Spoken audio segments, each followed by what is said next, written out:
신약 성경 사도행전 1장 8절에서 보겠습니다. 너무나도 잘 알고 계시는 말씀이죠. 시작. 오직 성령이 너희에게 임하시면 너희가 권능을 받고 예루살렘과 온 유대와 사마리아와 땅끝까지 이르러 내 증인이 되리라 하시니라. 아멘. 아멘. 오늘은 오직 성령이 너희에게 임하시면이라는 제목으로 말씀을 나누려고 합니다. 여러분, 성경에 보시면 특별히 마태복음 28장하고요, 그리고 사도행전 1장에는 우리 예수님께서 살아생전의 마지막으로 제자들에게 아주 간곡히 부탁하고 싶으셨던, 다시 말하면 전도에 대한 우리 예수님의 지상 명령이 기록되어 있습니다. 마치 유언과도 같은 말씀이죠. 우리 같이 한번 확인해 보실까요? 자, 시작. 그러므로 너희는 가서 모든 민족을 제자로 삼아 아버지와 아들과 성령의 이름으로 세례를 베풀고 내가 너희에게 분부한 모든 것을 가르쳐 지키게 하라. 볼지어다 내가 세상 끝날까지 너희와 항상 함께 있으리라. 라는 거예요. 제자들을 향해서 너희는 가라는 겁니다. 무엇을 위해서요? 전도를 위해서. 자, 그런 반면에 이번에는 우리 사도행전 한번 1장 4절에서 5절을 같이 한번 봅니다. 똑같은 예수님의 말씀. 시작. 사도와 함께 모이사 그들에게 분부하여 이르시되 예루살렘을 떠나지 말고 내게서 들은 바 아버지께서 약속하신 것을 기다리라. 요한은 물로 세례를 베풀었으나 너희는 몇 날이 못되어 성령으로 세례를 받으리라. 라는 거예요.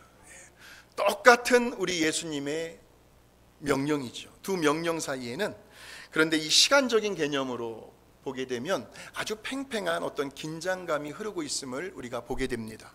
마태복음에서는 제자들 너희가 지금 곧 나가서 복음을 전하라는 겁니다.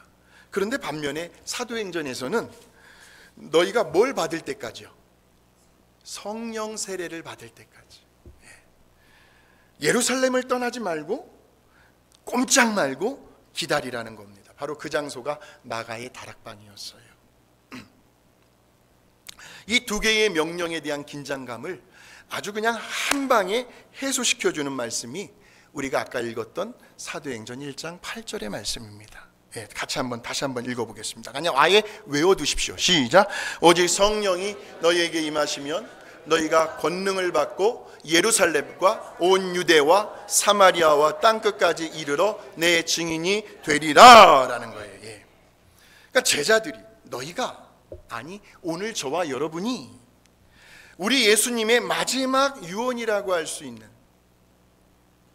전도는 해야 되겠는데, 전도는 하긴 해야 되겠는데, 그런데 뭘 받지 않으면요?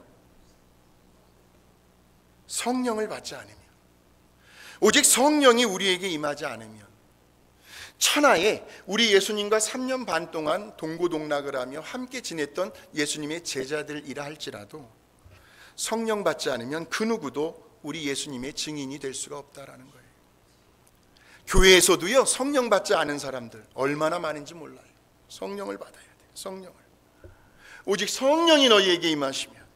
사랑하는 성도 여러분, 지난날 성령 세례, 성령 충만함을 경험해 보신 적이 있으십니까?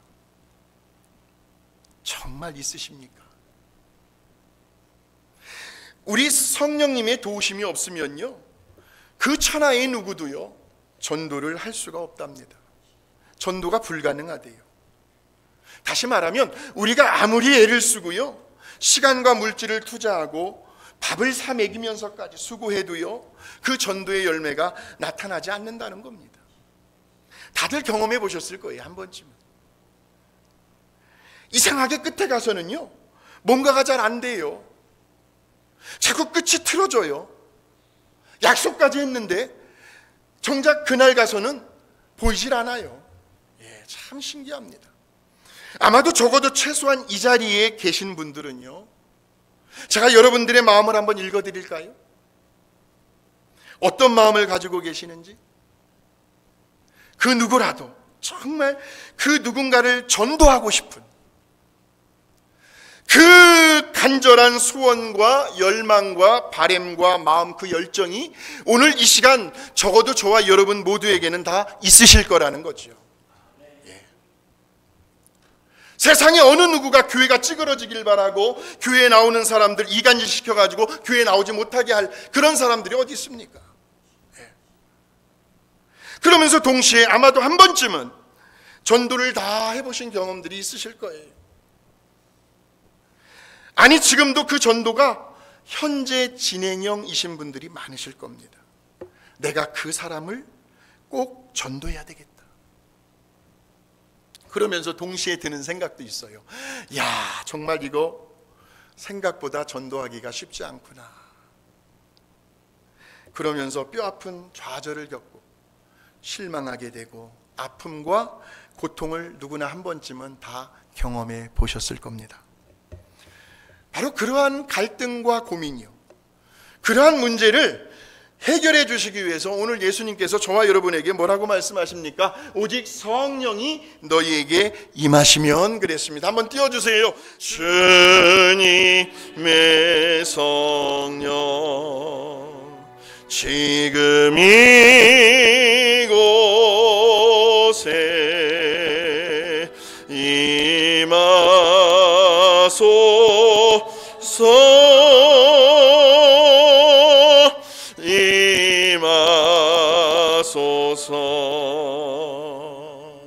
두 가지 방법이에요. 성령이 임하게 하기 위해서는 기도하는 일과 말씀을 전하고 듣는 일 가운데, 여러분들이 말씀을 읽고 묵상하는 가운데 성령이 임하거든요. 그 두 가지밖에 없습니다. 찬양을 하다가도 성령이 임하죠. 뜨겁게 찬양을 하다가. 자, 그렇다고 한다면 왜 성령님이 임하셔야 전도가 가능하고 왜 전도의 열매를 쉽게 맺을 수 있는지, 그 원리에 대해서 오늘 이 시간 말씀을 살펴보려고 하는데요. 그러면서 동시에 저와 여러분이 아주 오랜 시간 동안 간절히 기도해 오고 있는 그 전도 대상자들이요, 그 전도 대상, 그래도 한때는 우리 교회를 다녔습니다. 뭐 뻔하죠 뭐.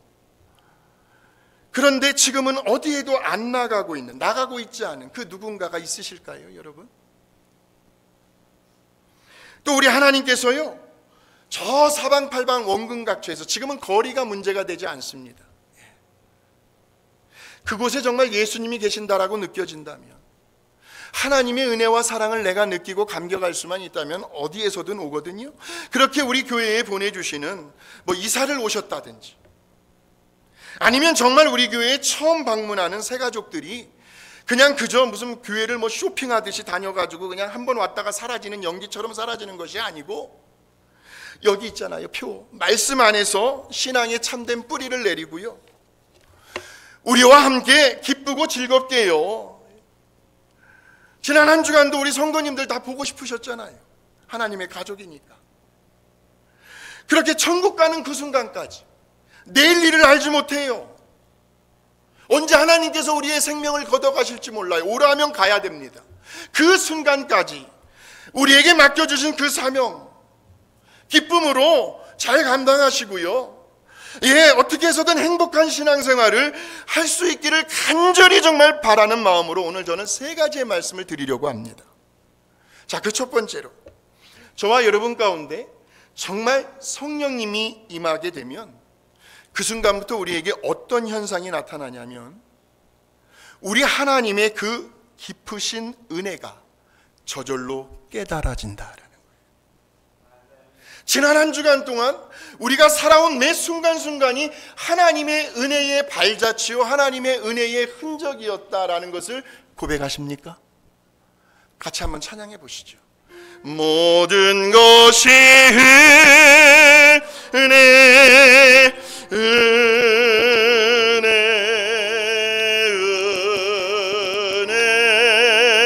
한없는 은혜, 내 삶에 당연한 건 한숨 쉬는 것조차도 어떤 것을, 모든 것이 은혜, 은혜였소. 할렐루야. 이러한 은혜를 누가 주셔요? 성령님이요. 성령님이 우리 가운데 임하게 되면 저절로 아주 자연스럽게 깨달아진다라는 말씀입니다. 오순절 마가의 다락방에서요, 120명의 제자들이 모였을 때 그들은 한 마음 한 뜻이 되었습니다. 전심전력을 다해서 사력을 다해서 부르짖으며 기도를 합니다. 그럴 때 그들 가운데 특별히 베드로에게요, 성령님께서 아주 급하고 강한 바람처럼 뜨거운 불의 혀의 모양으로 임하게 됩니다. 근데 베드로는 여러분이 잘 아시는 것처럼 무식하기 짝이 없습니다. 많이 배우지를 못했습니다. 가방끈이 짧아요. 성격도 아주 욱하는 다혈질이고요. 그런 베드로에게 성령이 임하게 되니까 어떤 깨달음이 임하게 되냐면, 우리 예수님의 이 십자가를 통해서 보여주신 그 예수님의 사랑, 그 은혜가 깊이 깨달아지게 되는데, 그 장면을 한번 보여주시겠습니까? 2장 36절입니다. 시작. 예, 하나님께서 예수님을 주라는 말은 우리의 인생의 주인이 되신다라는 말씀이고요, 그리스도라는 말은 메시아, 구세주, 기름 부은 받은 자, 저와 여러분을 구원해 주셨다라는 의미입니다. 자, 이제 베드로의 말년에 가서 베드로전서 1장 18절에서 19절입니다. 시작. 너희가 알거니와 너희 조상이 물려준 헛된 행실에서 대속함. 잠깐만요. 대속함이라는 의미는 테텔레스타입니다. 그러니까 우리의 죄가 하나도 남김없이 다 깨끗이 없어졌다라는 의미. 예. 죄의 값이 요만큼도 남지 아니하고 완불되었다라는 말이에요. 그래서 그 누구도 저와 여러분을 정죄할 수가 없습니다. 예. 우리는 그런 존재들이에요. 근데 그것이 은이나 금으로 없어질 것으로 된 것이 아니라, 흠없고 점없다는 말은 완전 무흠하다라는 거예요. 무결하다라는 거예요. 사람은 실수가 있고 흠이 있지만, 그러나 우리 예수님은 완전 무결하게 그 어린 양 같으신 그리스도의 보배로운 피로 우리를 구원해 주셨다라는 그 은혜가 베드로가 깨달아진 거예요. 뭐가 임하니까? 성령이 임하게 되니까. 예. 그래서 지금 이렇게 우리들이 구원의 은혜를 입은 하나님의 자녀로서 이렇게 신앙생활하고 있는 거 아닙니까? 어디 놀러도 안 가시고 오늘 나오셨잖아요. 우리가 괜히 이 자리에 나온 게 아니에요. 사실은 성령님께서 저와 여러분을 이 자리로 인도해 주셨습니다. 또 베드로뿐만이 아니고요, 함께 그 옆에서 성령의 세례를 받았던 누구일까요? 우리 예수님께서 특별히 그 제자에게는 사랑을 좀 많이 주셨어요. 가슴에 품에 안기도 하시고, 요한이었습니다. 그 사도 요한이 인생 말년에 가서요, 우리 하나님의 그 사랑에 대한 아주 깊은 깨달음이 임하게 되는데, 그 장면이 요한일서 4장 9절에서 11절입니다. 시작. 하나님의 사랑이 우리에게 이렇게 나타난 바 되었으니 하나님이 자기의 독생자를 세상에 보내심은 그로 말미암아 우리를 살리려 하심이라. 사랑은 여기 있으니 우리가 하나님을 사랑한 것이 아니요 하나님이 우리를 사랑하사 우리 죄를 속하기 위하여 화목제물로 그 아들을 보내셨습니다. 사랑하는 자들아, 하나님이 이같이 우리를 사랑하셨은즉 우리도 서로 사랑하는 것이 성령 세례 받으셨습니까? 자, 인사하시겠습니다. 우리 서로 사랑만 하십시다. 그러니까 성령님이 우리 가운데 임하게 되면요, 우리를 죄로부터 구원하셔서 하나님의 자녀로 삼아주신, 또 천국 백성이 되게 해주셔서 하늘나라의 시민권자로서의 특권을 누리며 살아갈 수 있도록 인도해 주시는 우리 하나님의 그 크신 사랑과 은혜가 아주 생생하게 리얼하게 깨달아지고 느껴진다라는 말씀이에요. 누구에게? 성령이 임한 사람에게. 과연 나 같은 사람도 내가 뭐길래 내가 구원받았다고 하는 그 감격스러운 감사와 기쁨이요, 내 영혼 깊은 곳에서부터 막 솟구쳐 막 차고 흘러 넘치게 된다는 말씀이에요. 오늘 시간 저와 여러분 모두에게 아주 강력한 우리 성령님의 그 진한 감화 감동이 임하셔서 다시 한번 그 구원의 기쁨과 감격, 우리 주님을 처음 만났던 그 첫사랑의 감동이 다시 살아나게 되는 그러한 구원의 은혜가 함께 하시기를 주님의 이름으로 축복합니다. 그러면서 이제 두 번째로 넘어가게 돼요. 왠지 나도 모르게 아주 자연스럽게요, 그 잃어버린 한 영혼이요, 아직도 마음을 잡지 못했어요. 이리저리 막 헤매이고 교회 문마다 두드리고요, 뭐 뻔하잖아요. 이 지역에 방황하는 그들을 향해서요, 성령이 임하게 되면 긍휼히 여기는 마음을 갖게 된다. 할렐루야.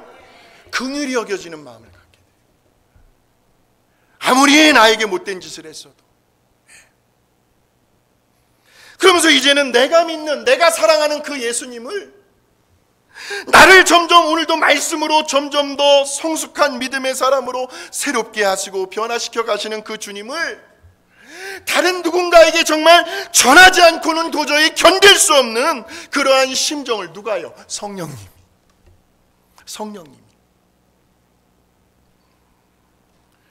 성령님께서 저와 여러분의 감정과 생각과 마음과 의지를 사로잡아 주신다라는 말씀이에요.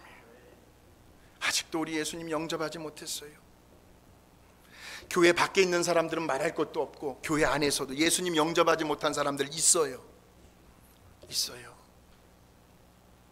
아직도 그 마음의 깊은 상처 속에서 막 아파하고 괴로워하고 고통을 받고 있어요.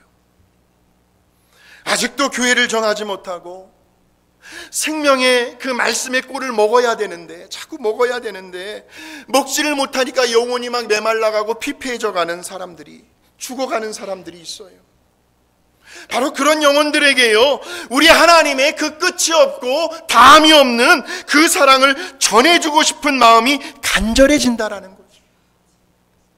성령이 임한 사람. 그래서 사도 바울이 뭐라고 고백을 하냐면요, 여러분이 잘 아실 겁니다. 그리스도의 사랑이 나를 강권하시는도다. 그러니까 저와 여러분이 먼저 우리 하나님께로부터 받은 그 용서, 그 사랑, 그 긍휼, 그 은혜를 이제는 그 영혼들에게요 전해주고 싶은 아주 강한 충동을 느끼게 해준다는 거예요. 누가요? 성령님께서. 그러니까 우리 성령님이 임하시는 곳에는요, 언제나 전도하고 싶은 그 전도에 대한 아주 강한 열정과 열심이 막 불릴 듯 일어난다는 거예요. 내가 하는 것이 아니라 내 안에 성령님께서 막 탄식을 하시는, 전도하고 싶어져요. 일부 예배 때 우리 교회 나오셨지만, 우리 교회가 아니고 다른 교회에 섬길 때에 3년 동안 전도 왕을 하신 분이 계십니다. 그러면서 하시는 말씀이, 목사님, 제가 3년 동안 한 번도 내가 그 전도 왕의 자리를 내가 누구한테도 물려주지 않았는데 요즘 들어서 제 마음 가운데 다시 그런 열정이 불릴 듯 막 일어나는 것 같습니다. 얼마나 귀한 이야기를 하시는지. 오늘 이 시간 저와 여러분의 마음 가운데 정말 성령님께서 생각나게 해주시는 그 한 사람은 누구일까요? 누구실까요? 저는요, 마음속에요, 우리 교회 다니셨다가 무슨 일로 인해서 나오지 않다가 다시 나오는 분들 보면 너무너무 기뻐요. 정말로 막. 너무너무 기뻐요. 한 번은 제자들이요, 우리 예수님을 저 사마리아에 있는 수가성 그 우물가 곁에, 예수님 좀 쉬세요, 우리들이 저 마을로 내려가서 점심 준비해 올게요. 그렇게 내려갔어요. 그렇게 이제 점심을 마련해서 돌아와 보니까 우리 예수님께서 저 어떤 사마리아 한 여인과 얼굴과 얼굴을 맞대며 서로 말을 섞고 대화를 하고 있었어요. 아니 예수님, 그 여자가 어떤 여자인데 그 여인에게 무슨 말씀을 하고 계셔요? 이렇게 대놓고 물어보진 않았어요, 제자들이. 그런데 제자들이 예수님을 바라보는 그 표정이 모두가 다 예수님을 이상하게 생각을 하는 거예요. 이해가 안 되는 거예요. 왜냐하면 그 당시 유대인들은 절대로 이 사마리아 사람들과는 서로 소통하지 않습니다.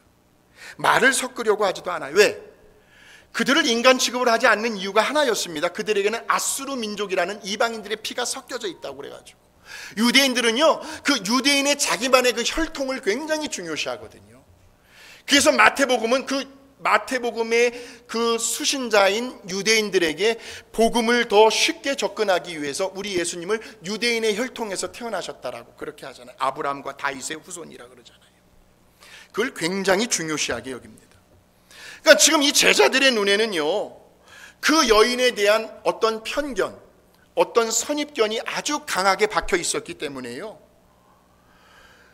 그들에게 어떤 불쌍하다, 그 여인에게 긍휼한 마음이 요만큼도 들지 않았다라는 거죠. 근데 우리 예수님은 같은 유대인이셨지만 그러나 늘 언제나 항상 우리 예수님 곁에는 성령님이 함께 동행하고 계셨기 때문에 우리 예수님의 눈에는 그 여인이 안타깝게 보여진 거예요. 그 여인의 그 내면의 모습이 보여요.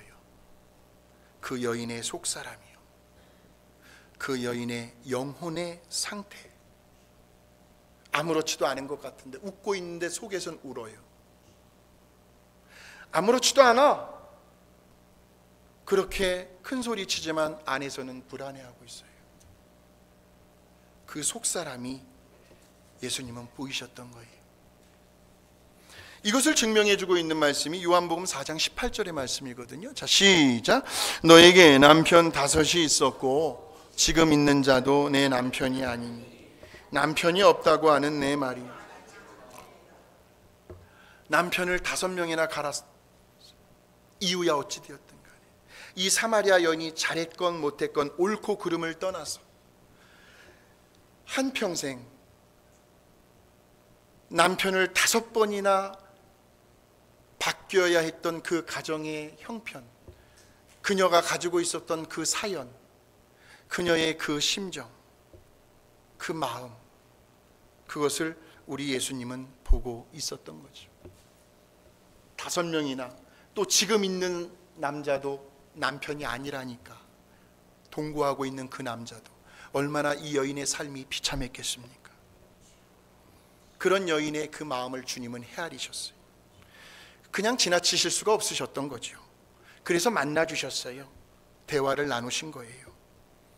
그러면서 그 여인에게 예수님과 대화하는 그 순간이요, 그녀를 사랑으로 부르고 계시는 우리 하나님의 그 은혜를 알게 해 주십니다. 너무나 기뻤어요. 이 사마리아 여인이 자기가 가지고 온 그 물동이를 우물 곁에 버려둔 채로 동네로 뛰어내려갑니다. 만나는 사람들에게 전하는데 한번 보여주세요. 시작. 내가 행한 모든 일을 내게 말한 사람을 와서 보라. 이는 그리스도가 아니냐라는 거예요. 그 여인의 과거를 다 알고 계셨어요. 예수님은 지금까지 그 여인이 가슴앓이를 하고 밤잠을 못 이루고 아파하며 고통을 받고 있었던 그 불행한 모든 일들을 주님은 다 알고 계셨어요. 내가 행한 모든 일을 내게 말한 사람 주님이죠. 와서 보라, 그리스도, 자기를 구원해 주신 구세주라는 말씀이죠. 그러면서 여인은 예수님을 영접해요. 그러니까 성령님이 우리 가운데 임하게 되면요, 그때부터는요 사람을 보는 눈빛이 달라집니다. 그 사람의 겉모습을 바라보는 것이 아니고, 그 사람의 외모를 바라보는 것이 아니고요, 그 사람의 내면의 모습이요, 안타까운 거예요. 그의 그 속사람이요, 그의 그 영혼의 상태를 바라보게 되면서 왠지 나도 모르게 그 사람이 긍휼히 여겨져요. 불쌍히 여겨지는 거예요. 그러면서 속으로 예수님 제발 좀 저 사람 좀 도와주셨으면 좋겠어요. 간절한 마음이 생겨난다. 언제요? 성령이 우리에게 임하시면. 사도 바울이요, 성령의 충만함을 경험하고 나니까요 자기는 죄인 중에 괴수랍니다. 의인인 줄 알았는데. 그러면서 그의 동족에 대한, 유대인들에 대한 아주 각별한 애정을 느끼게 돼요. 이전까지는 한 번도 느껴보지 못한 감정이었어요. 뭐라고 고백을 하냐면, 자기 유대인 동족에게 자기가 예수 그리스도를 전하고 그들을 전도할 수만 있다면 자기 자신은 어떻게 되든 상관이 없대요. 자, 로마서 9장 1절에서 3절입니다. 시작. 내가 그리스도 안에서 참말을 하고 거짓말을 아니하노라. 나에게 큰 근심이 있는 것과 마음에 그치지 않는 고통이 있는 것을 내 양심이 성령 안에서 더불어 증언하노니, 나의 형제 곧 고륙의 친척을 위하여 내 자신이 저주를 받아 그리스도에게서 끊어질지라도 원하는. 뭘 원한다는 거예요? 뭘? 그들이 구원받기를. 그러니까 지금 사도 바울에게는 마음에 큰 근심이 있어요. 마음에 그치지 아니하는 고통이 있어요. 성령님께서 끊임없이 주시는, 그것이 뭐냐면 보니까 나의 형제, 내 고륙의 친척들, 아직까지도 예수님을 믿지 않고 있는 그 사실이 바울에게는 너무나도 견딜 수가 없었다는 거예요. 그래서 바울은 어떻게 해서라도 단 한 사람이라도요 더 주님께로 인도되어질 수만 있다면 자기는 자기가 할 수 있는 모든 일들을 다 하겠다는 거거든요. 설령 자신이 저주를 받아 그리스도에게서 끊어질지라도 말이죠. 오로지 영혼 구원입니다. 전도 외에는요 다른 그 어떤 것에도 자기는 다 양보하고 다 배려하고 자신을 희생하면서까지 그렇게 섬기고 헌신하겠다는 거거든요. 그 장면 한번 보여주실까요? 고린도전서 잘 보세요. 내가 모든 사람에게서 자유로우나 스스로 모든 사람에게 종이 된 것은 더 많은 사람을 얻고자 함이라. 유대인들에게 내가 유대인과 같이 된 것은 유대인들을 얻고자 하며, 율법 아래에 있는 자들에게는 내가 율법 아래에 나를 있지 않아요. 그러나 율법 아래에 있는 자들 앞에서는 내가 율법 아래에 있는 자들과 같이 된 것은 그들을 얻고자 함이래요. 또 넘겨주세요. 율법 없는 자에게는, 근데 바울은 하나님께 율법 없는 자가 아니거든요. 도리어 그리스도의 율법 아래에 바울은 있거든요. 그런데 율법 없는 자와 같이 된 것은 율법 없는 자들을 얻고자 함이래요. 또 넘겨주세요. 약한 자들에게 바울이 약한 자와 같이 된 것은 약한 자들을 얻고자 함이래요. 내가 여러 사람에게 여러 모습이 된 것은 아무쪼록 몇 사람이라도 구원하고자 함이니 내가 복음을 위하여 모든 것을 행함은 복음에 참여하고자 함이라라고 고백을 합니다. 한마디로 바울은 그 사람의 눈높이요, 그러니까 그 사람에게 맞는 맞춤 전도를 했다라는 말씀입니다. 맞춤 전도. 상대방이 이해할 수 있는 그 수준에까지 내려가는 거예요. 거기에 맞추어서 그 사람에게 접근을 했다라는 거죠. 단 중요한 게 있어요. 성령이 그 사람에게 함께 해야 돼요. 예를 들어서 내가 그 사람의 수준에 맞추어 가지고 술자리 하네. 그래서 내가 같이 술자리 이제 맞춰 주려고 하는데 성령이 없게 되면 같이 술 먹고 취하고 난리 나요. 반드시 성령이 임해야 분별력이 생기는 거예요. 분별력이. 유대인들이요, 율법 아래에 있는 자들, 율법이 없는 자들, 약한 자들, 이런 사람들을 전도하기 위해서 그 접근하는 방식 면에서 그들이 충분히 공감할 수 있는, 다시 말하면 그들의 입장에 서서 지혜롭게 바울은 복음을 전했다라는 말씀입니다.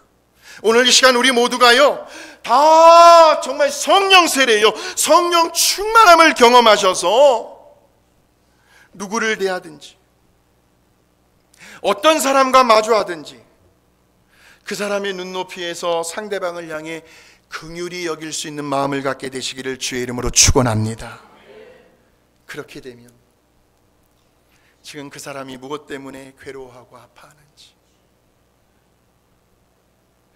그 사람이 무엇 때문에 속상해하고 눈물을 흘리고 있는지, 무엇 때문에 저렇게 외로워하고 있는지, 한 70이 넘어가게 되면요 모든 사람들에게 아주 공통적으로 나타나는 그런 증상이 외로움이랍니다. 외롭다는 거예요. 그의 속사람이 보이게 되는 거예요. 근데 거기에서 머물면 안 돼요. 긍휼히 여기는 마음을 갖게 되고 그의 속사람을 보시지만 거기에서 머무는 것이 아니라 그 상태에서 그 사람의 갈등과 고민과 아픔과 고통을 해결해 주실 분은 오직 예수님 한 분밖에 없다라는 사실을 전해 주셔야 한다라는 말씀. 사람의 힘으로는 될 수 없어요. 오직 성령이 우리에게 임하게 되면 상대방을 긍휼히 여길 수 있는 마음이 생겨난다라는 거예요. 이제 마지막 세 번째, 우리들이 전했어요. 우리들이 전한 그 복음을 들은 사람이 우리들의 전도 대상자들에게서 정말 뜻밖에요 우리들이 전혀 예측하지 못했던 그러한 이제 긍정적이면서도 좋은 반응들이 나타나게 된다라는 거예요.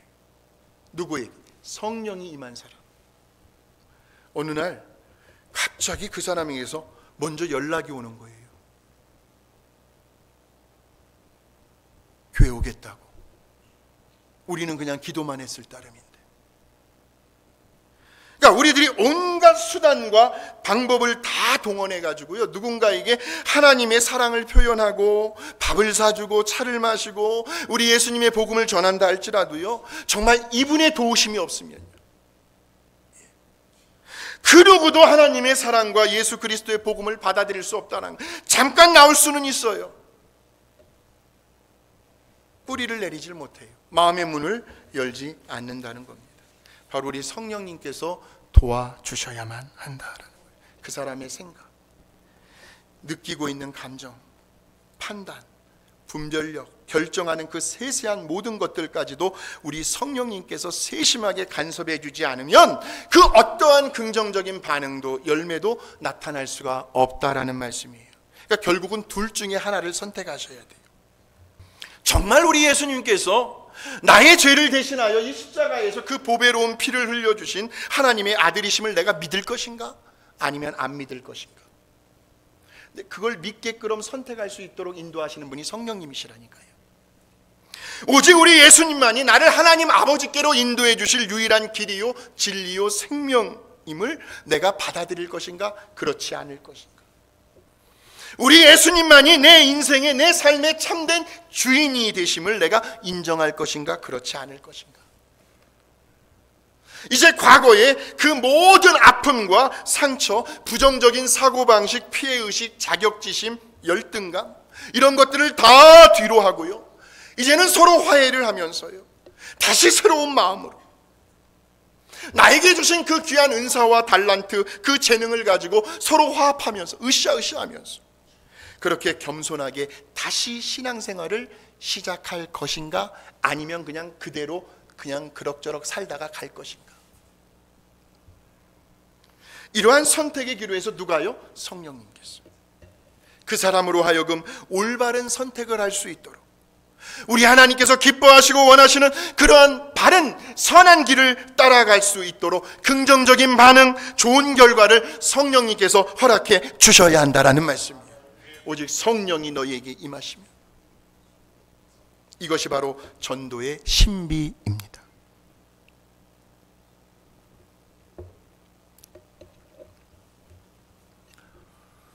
한번 말씀을 준비하면서 제가 곰곰이 한번 생각해 봤어요. 새로운 사람 전도하기도 힘든데 우리 교회에 누구라도 다녔다가 떠났어요. 지금 교회를 정하지 못하고 있는 그런 대상자들 한번 명단을 쭉 한번 우리가 헤아려 본다면 좋게도 한 100명 이상은 된단 말이에요. 100명 이상. 그 전도 대상자들 놓고 다른 교회 나가는 사람들은 절대로 터치하지 마시고, 아직 교회를 정하지 못한 사람들이 있다면 그것도 하나의 좋은 지혜다, 좋은 방법이다. 이유야 어쨌든 간에. 그러니까 사람의 힘과 지혜로 하는 것이 아니고요, 오직 성령님의 감화, 감동, 도우심이 있어야 전도는 열매를 맺을 수가 있다라는 말씀입니다. 그래서 우리 예수님께서 아까 제가 처음에 말씀드렸던 것처럼 너희는 가서 복음을 전하라, 가라는 거예요. 또 한편으로는 아니야, 성령 세례 받을 때까지 예루살렘에서 꼼짝 말고 기다리라는 거예요. 이 두 가지를, 긴장감을 하나로 해소시켜주는 말씀이 오늘 본문의 말씀. 오직 성령이 너희에게 임하시면 너희가 권능을 받고 예루살렘과 온 유대와 사마리아와 땅끝까지 이르러 내 증인이 되리라 하신 거죠. 사랑하는 성도 여러분, 아마도 이 자리에 계신 분들 중에는요, 그래 우리끼리 우리 예수님 잘 믿다가 천국 가면 그만이지 뭐 이렇게 생각하시는 분들은 이 자리에 아무도 없으실 겁니다. 적어도 정말 우리들이 예수님 믿고 성령을 받은 사람이라면, 적어도 저와 여러분에게는요, 우리 예수님의 그 마지막 유언과도 같은 오직 성령이 너희에게 임하시면 너희는 나의 증인이 될 것이다, 그 전도의 말씀을, 그 지상명령을 따르고 지켜드려야 할 그러한 막중한 본분과 사명이 있는 사람들이 오늘 이 자리에 다 계시는 거 아닙니까? 우리 교인 중 지금부터라도 어느 한 가정도 한 사람도 절대로 다른 데 가지 않도록, 어디 멀리 이사를 가신다거나 아니면 하나님이 오라 하셔서 그 사람 장례 예배 치러, 그거 말고는 한 사람도 다른 데 가지 못하도록 끝까지 사랑과 관심과 그걸 그들에게 보여줘야 되는, 가져줘야 되는. 누구라도 외부에서요, 우리 교회에 처음 방문하시는 분이 계시다면요, 자기 발로 왔잖아요. 그러면 그냥 두 손 들어 막 그냥 얼마나 기뻐요. 막 먼저 찾아가 가지고요, 그분이 그냥 어찌할 바를 모를 정도로 막 과분하다고 느껴질 정도로요, 막 따뜻한 미소와 함께 친절하게 환영하며 맞이해 주는 겁니다. 예. 우리 교인들은 좀 너무 점잖으신 것 같아요. 너무너무 점잖으셔요. 그래서 분란도 안 일으켜요, 우리 교회는. 예. 근데 어떤 새 가족이 오면요, 그냥 저부터 그냥 서로가 달려가는 거예요. 예. 천하보다도 귀한 한 영혼이잖아요. 얼마나 귀해요. 예. 제일 중요한 거, 우리 교회에 대한 이미지를 저와 여러분의 말과 행동을 통해서 좋게 만들어 가셔야 한다는 거예요. 교회에 대한 이미지를. 절대적으로 바깥에서요, 설령 그러한다 할지라도 우리는 가족이니까 팔이 안으로 굽는다고요. 덮어줘야지요. 좋게 이야기해줘야지요. 교회의 이미지를 좋게 만들어 가야 한다는 거예요. 정말 한 번쯤은 꼭 가보고 싶은 교회. 멋있지 않습니까? 가보고 싶은 교회. 가봤더니 정말 자연스럽게 머물게 되는 교회. 그리고 우리들의 남은 여생을 행복하게 맡길 수 있는 그런 교회. 누가 이런 교회를 만들어 갈 수 있을까요? 오직 성령이 우리에게 임하시며, 바로 그 성령님의 도우심으로, 그 성령님이 주시는 지혜와 감동으로, 그 능력으로 우리는 지금도 얼마든지 전도의 열매를 맺어갈 수가 있습니다. 성령님만을 의지하시면 돼요. 예. 오직 성령이 우리에게 임할 때, 말씀 정리합니다. 우리를 구원해 주신 그 하나님의 한량없는 그 놀라우신 사랑과 은혜가 깊이 깨달아진다라는 거. 오직 성령이 우리에게 임할 때 다른 사람들을 보는 눈이 달라진다는 거. 그 사람의 그 내면, 그 속사람, 그 영혼의 모습이 보여지고 긍휼히 여기는 마음을 갖게 된다는 거. 오직 성령이 우리에게 임할 때 우리의 전도 대상자로 하여금 그 긍정적인 그런 반응, 좋은 결과가 나올 수 있도록 성령님께서 그 사람의 마음, 생각, 감정, 의지, 판단까지도 인도해 주실 거라는 거. 우리 모두가 다 성령의 충만함을 경험하셨으면 좋겠습니다. 네. 그래서 반드시 우리 모두가 이렇게 결단하셨으면 좋겠어요. 하나님, 내가 죽기 전에요, 누구라도 한 사람, 한 가정 꼭 전도하고 싶습니다. 천국 가서 하나님 앞에 섰을 때에 제일 큰 면류관이 뭔지 아세요? 내가 전도한 그 영혼이 나와 같이 천국에 가는 것. 그것이 가장 큰 상급이에요. 예. 그렇게 전도의 결실을 맺으셔서 우리 하나님을 기쁘시게 해드리고 정말 하늘나라의 정말 큰 상급을 저와 여러분이 받아 누릴 수 있도록 그렇게 되시기를 주의 이름으로 축원합니다. 하나님 감사합니다. 오늘 전도에 관한 말씀 나누었어요. 전도 내 힘으로, 내 뜻대로, 내 지혜로, 내 방법대로 하려고 했었는데, 또 그렇게 해왔는데 왜 그렇게 전도의 결과와 결실이 그렇게 잘 맺혀지지 않는 이유를 깨달았어요. 성령이 우리에게 임하셔야 합니다. 우리 모두가 다 성령 세례받고 성령 충만함을 경험하게 하여 주시어서 날마다 매 순간순간 내가 호흡하고 살아있는 그 자체가 하나님의 은혜임을 깨닫게 하여 주시오며, 다른 사람들, 그들의 겉사람이 보여지는 것이 아니라 그들의 속사람, 그 내면의 그 영혼의 상태를 보며 눈물을 흘리며 안타까우며 긍휼히 여길 수 있는 마음을 허락하여 주시어서 우리들의 전도 대상자들에게 긍정적인 좋은 반응이 나타날 수 있도록 우리 교회가 오늘 이 시간부터 더 전도에 힘써서 정말 이 예배당이 꽉 차고 넘치며 하나님의 은혜 가운데 하나님 예배하는 백성들로 채워질 수 있도록, 그것이 우리 인생에 남은 보람이고 하나님 가장 기뻐하시는 일이고 예수님이 그 일 때문에 십자가에 달려 돌아가신 이름을 알게 하여 주시어서 사나 죽으나 오직 전도의 열정을 가지고 남은 여생을 살아가게 하여 주시옵소서. 하나님 일하면, 하나님 기뻐하시는 일을 하면 하나님은 우리의 생활, 우리의 건강, 물질의 그런 부족함 하나님께서 다 알아서 책임져 주실 줄로 믿습니다. 예수님의 이름으로 기도하옵나이다. 아멘.